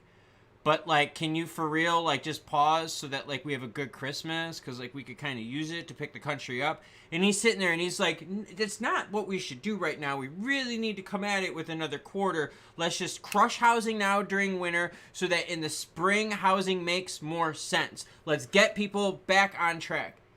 And the government people are like, nah, it's probably not a good idea, Jerome. He's like, damn it, fine, I'll pause. And he's like, well, this is stupid. And so Jerome's, seriously, it's like almost like what you could see in his face. He was over, man. Like, seriously, he was over. He was just like, I don't know how to put it, man. Seriously, I think he was done with this shit. He mailed that shit in. He just was like, this, I am done. And what's interesting about it is there were several instances of this. And remember the one gal, I'm telling you, I'm going to have to say that gal has got more brains than looks, and she's very attractive. That gal got him to say the one thing that no one else in this could, and that was, you know what? If we have to, we're going to pause for longer, and if we need to, we'll raise it again. She was the only person in the room that could get him to say that. And that's the biggest statement of truth right there, and that comes down to the March pivot. The March pivot, for those of you that are curious on what the contract dates are, the next contract is the 31st of January, and then we go into the 20th of March contract, okay? So those are what we're looking at, and March is looking like the one that's going to be, that comes down just a little bit more. So, I mean, dude, it's kind of crazy, man. Like, it's kind of crazy. His tone was very unique and very interesting. Very unique and interesting. And look, okay, I understand that the Fed is supposed to operate independent, right? But you know as well as I do that Jerome Powell and the Fed are probably sitting here, and they're probably getting direction from someone. It's just, look, just how it is, okay? So, Christmas pressure, we're going to be off of it, which is great. Markets, you know, I mean, markets are okay with it. Markets are kind of chill. I mean, we're looking at it here, and the reality is we're still at 62.5. So, I mean, you know, okay, cool. I mean, it's awesome. Josh Santos says some control. Syrian Marshall says, Southern gal. I'm a Southern guy. Southern United States. No, I'm actually a Northern guy that lives now in the South in the United States. This is a really weird time. This is a really time. Now, what that does, though, is that pushes a lot of pressure, because what one report did Jerome Powell specifically mention? The one report Jerome Powell specifically mentioned was what, everyone? It was CPI data. That's why we cover it on this channel along with Fed announcement. One more thing coming out. Okay? So, when we're looking at this, we're looking at the data thinking, okay, CPI is going to be big, PPI is going to be big. I mean, you know, are you going to get much juicy action in the January contract? Probably not. I think your March contract is where you could get some possible juicy action. So, you know, throwing it out there.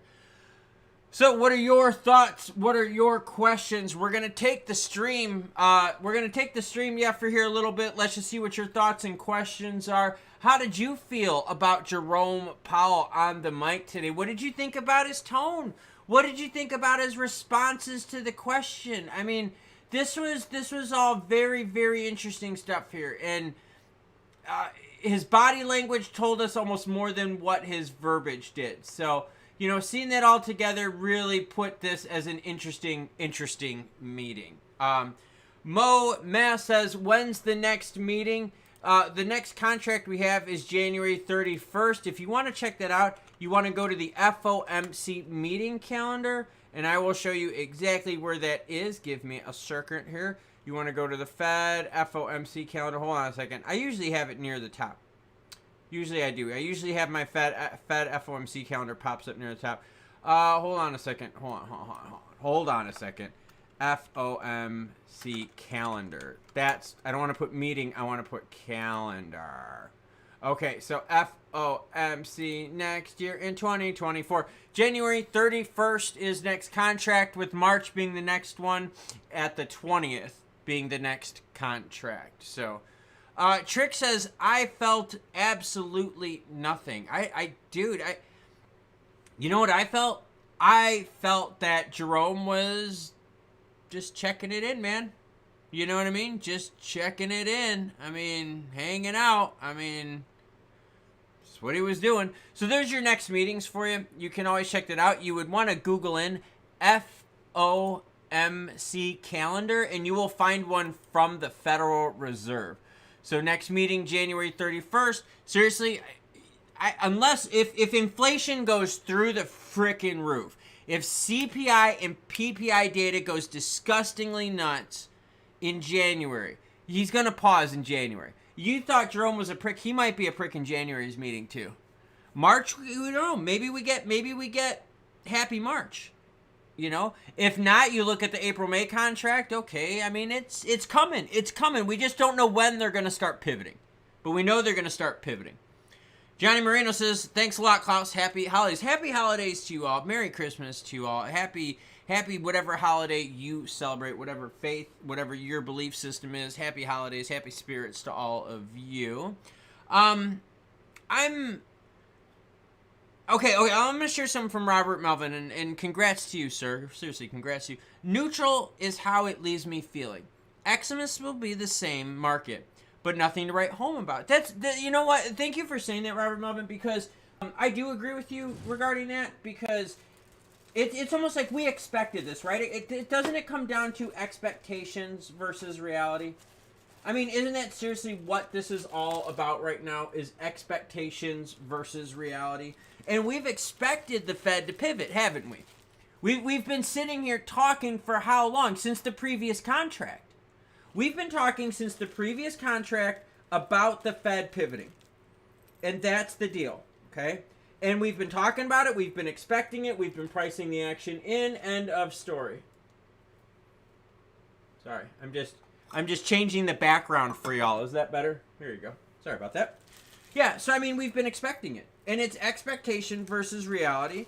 And seriously, right now what we're doing is we're going into 2024 expecting to see some rate decreases. Now, these rate decreases, remember though, there is some worries about that. And part of the worry we have is, okay, let's say you decrease rates a little bit. Let's bump the Fed fund rate down 50 points, right? Let's turn the dial down 50 points in our favor, okay? Is that going to really have that big of an impact? I mean, seriously, like if you were to go to buy a car, okay? And let's do that. You guys want to buy a car? Let's buy a car. Here's exactly what I'm talking about. Let's do an auto loan calculator, okay? Let's have some fun here. Let's buy a car. And let's not go crazy. Let's buy a car that most people, right, are going to be looking at. $30,000, pretty average number, right? Let's make the interest rate right at 7% right now. And let's calculate this piece of shit. Okay, so this piece of crap car is going to cost us $396 a month for 60 months at 7%. So let's say the Fed wants to dial it back 50 basis points, right? Let's bring that Fed fund rate down. So let's change that. Now watch what happens. So we're going to take it from 396, we're going to change it to 6.5. So now we change it from 396 to 391. So by the Fed dialing it back 2 basis points on a $30,000 car loan, we just saved ourselves $5. $5? Like, that's it? $5? Like, that's not good. That's not good at all. So we have to put that into perspective. What does the Fed turning down rates do? What the Fed turning down rates does, it doesn't make the action juicy. As you can see here, right? It didn't monetarily change things. But what it does is it changes your forward look to things, okay? You're now going, well, okay. 50 basis points ain't that hot. 50 basis points ain't that juicy. But wait a minute. 50 basis points here, another quarter here, another 50 here, another quarter here. And now all of a sudden, instead of us paying 7% for that $30,000 car, which cost us $396, now what if all of a sudden we're paying 4.5%? And now instead of $396, we're at $372. Now we're saving $20 a month. Doesn't sound like much. You add it up a little bit, $25 a month here. You add that up over 12 months, that's $300. That's almost one free payment right there. See what I'm saying? So you have to look at this going, yes, I get it. Turning the Fed fund rate down 50 basis points isn't a lot, but it's mentally a big thing. Mark is telling us that gold and silver are pumping. I like to hear that. You know I like to hear that. By the way, I switched out the background. Sorry. Here you go. Bring it in by the camera. I forget that, like, I cover it up with my shoulder right here. So, but I'm paying attention to the market. We just have to keep things in a good perspective here. We have to we have to remember that at any time, if the Fed does raise rates, then that just delays things for even longer, because then the pause is longer right down the road. And then dialing it back takes even more time, because every time you raise it a quarter, think about it, right? You got to turn it down that quarter. You got to do the pause. It just gets to become a bigger and bigger hill. Robert Melvin says $300. Now I can supply the New Year's party. See what I'm saying? Like, but now imagine that, Rev, okay? Imagine that now with like housing. You know what I mean? See, so what if housing now starts coming down like that too? And see, that's where you're going to get the bigger one, okay? So now watch what happens. Now let's pretend instead of a car, we're buying a house Ola, okay, SpongeBob? Now a house Ola, let's pay 7%. Our monthly payment for a $300,000 house at 7%? Well, okay, let's change the term here. Jeebus, Klaus. Whoa, Big Daddy. 360. Here we go.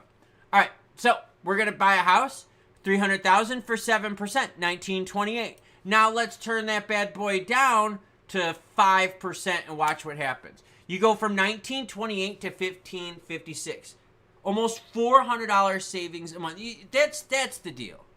That is totally the deal.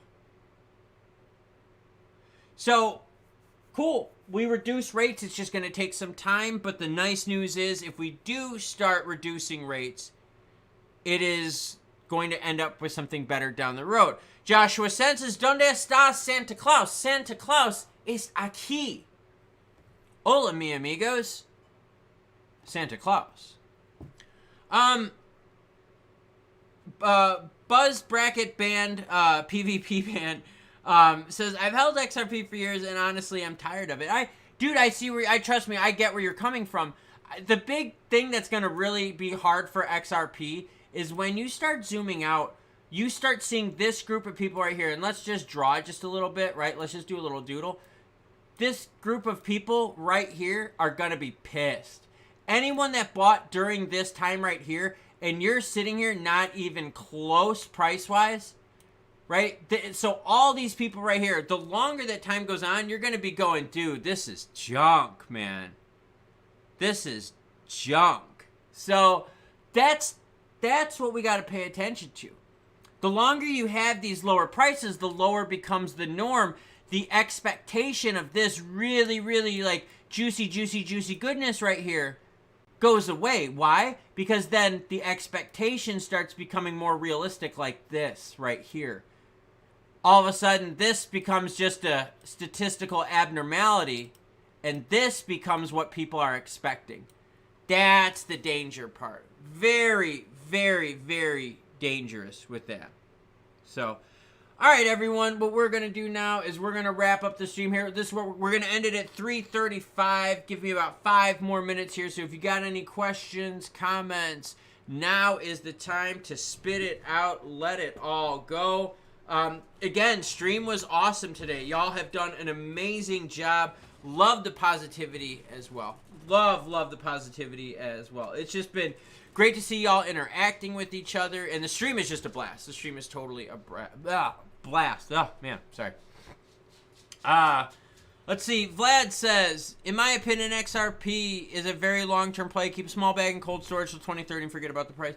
Yeah, I mean, I think that's what a lot of people are looking at, and I think that's healthy. Vlad, I think that's healthy. If you look at XRP as a long-term play, okay, and you just kind of like chill out, and you just kind of let it happen, you know it's super risky, it could go to nothing, it could go to something big, like, and if you're okay with that and you understand all that, dude, you're good. You are good. No, thank you, everyone. Seriously, thank you guys all for the participation. I have been very, very, very pleased. Very, very pleased with the progress of the channel. I know we're not killing it in views. I know we're not killing it in subs. And I get that some of my videos have, you know, had some monetization issues because of some language. But, you know, come on now. Let's be real here. We're all having fun. And this is now, I think, our 3rd Christmas hanging out with each other. And this has been a blast. This has seriously been a blast. By the way, check out the butterfly hanging out. It's a pretty one, too. Multicolored stones. Really, really cool. Moria says, I opened the stream. Know what Jerome said about rate decision. We paused, man. We paused. Joshua Sanchez has a great day, brother, and thanks for your hard work. No, I appreciate it. I do appreciate it, Joshua. I appreciate all of you. I just think we got to be realistic here. We do. We have to be realistic, and we have to understand that the longer we're used to lower prices for something, the harder it's going to be to get to new ATHs, because the expectation just becomes really funky. And it does. It all comes back down to expectation versus reality. Seriously, it really does in life, man. It does in life. If you're gonna, I'll talk about Robert Melvin real quick. So Robert Melvin, right, doing his own thing. I think it's awesome. You know, I think it's great. But for Robert Melvin to be successful and to stay successful with his business endeavor, he has to give his customers an expectation, right? And every time his customer comes to look at a product or pick up the product, like do the final view, that customer, their expectation better be met or exceeded. For Robert Melvin to stay successful, what does he got to do? Robert Melvin has to make sure that his expectations are proper. As long as his expectations, he keeps doing that time and time again, you know what's going to happen? He's going to have a bigger and bigger and bigger customer base. He's going to have supply and demand issues where people are going to want his stuff. So, very important to see. Trick says, catch you later, Klaus. It's time to harvest the triple cabbage. Trick, if you need to, buddy, hit me up on email. All right, man? I will be hanging out all day. And I know you're a night owl, so yeah, dude, definitely hit me up on email, Trick. I appreciate it, my good man. Glenn says, it's been a blast. See you guys next time. CNC Arms says, Klaus, should we lost hope on XLM? Sorry to ask what you think about XLM. It's a tough one.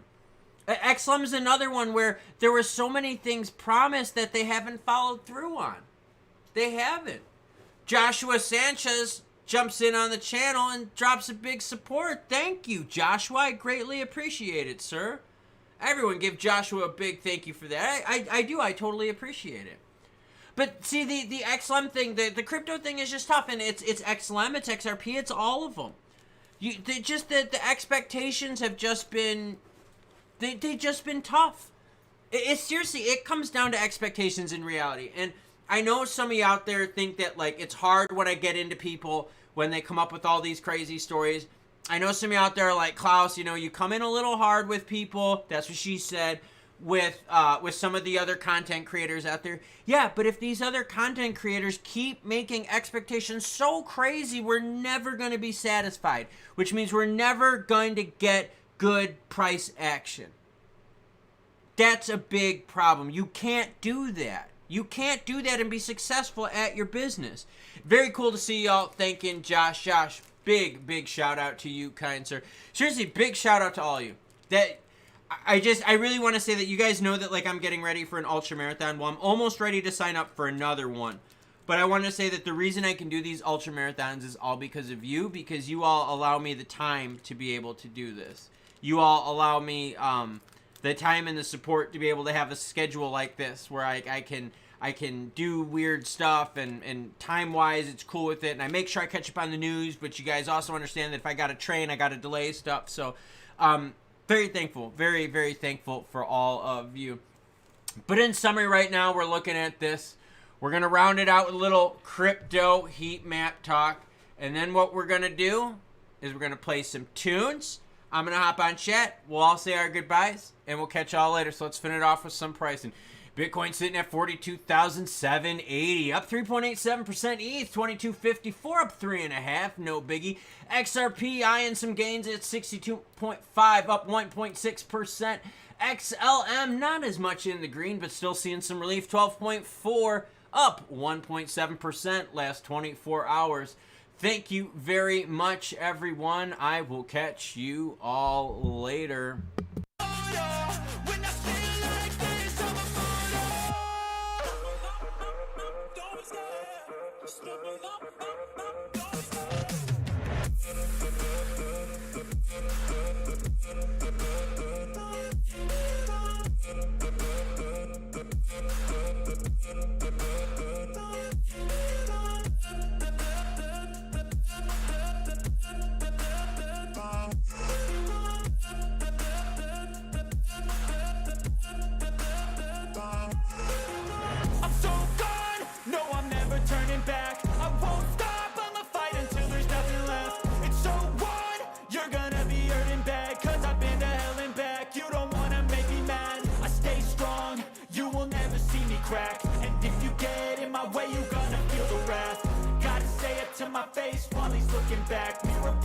your math. When I hate, I attack.